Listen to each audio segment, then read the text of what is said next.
In this video, I'm going to show you how to calculate the percent ionization of an acid, a weak acid that has a fairly large Ka. In this case, since it's a diprotic acid, we'll be using Ka1 because Ka2 is so much smaller than it. To figure out percent ionization, we have to recall what the definition of that is. So percent ionization is equal to the concentration of the ionized portion divided by the original concentration of the ionizing substance, in this case the weak acid, and multiply it by 100.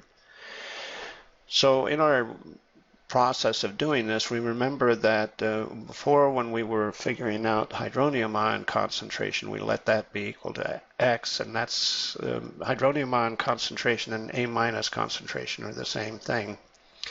So we're going to do that first in the first approximation by assuming X is small in comparison with C of HA, and so we ended up with this equation. So if we figure out X from this one, then what we have to do, of course, is to improve on that, because we know that this Ka is so large that this approximation isn't going to hold true. So we're going to put this value of X into here and improve on the value of X, and then we'll keep improving until we end up with the correct value. So let's go ahead and do that here.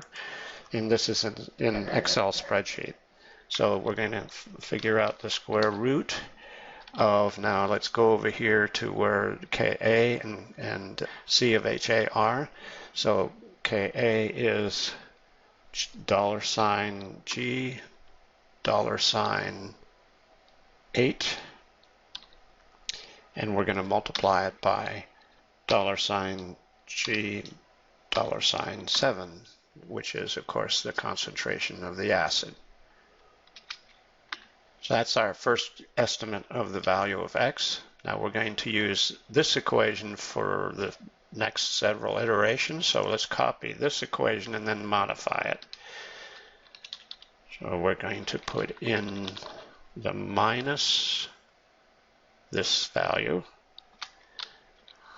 and that's our value of X that's improved. You notice that there's a substantial change in the concentrations here, so that tells us that our initial estimate was bad. So let's do this iteratively, and you can see that after several iterations, we are now presently coming to a constant value of X. By the way, let me show you what this equation looks like. Because we didn't put a $sign in front of the number here, it increased each time. So we're each time taking the previous value of X and putting it into here. So let's now, just so you have an idea of how I did this, let's copy this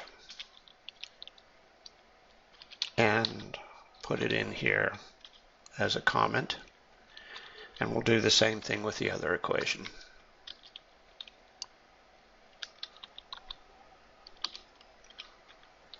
So those are the equations we use. Now let's go ahead and figure out percent ionization. So by definition, we're supposed to figure out the A- concentration and put it on top, so that's this.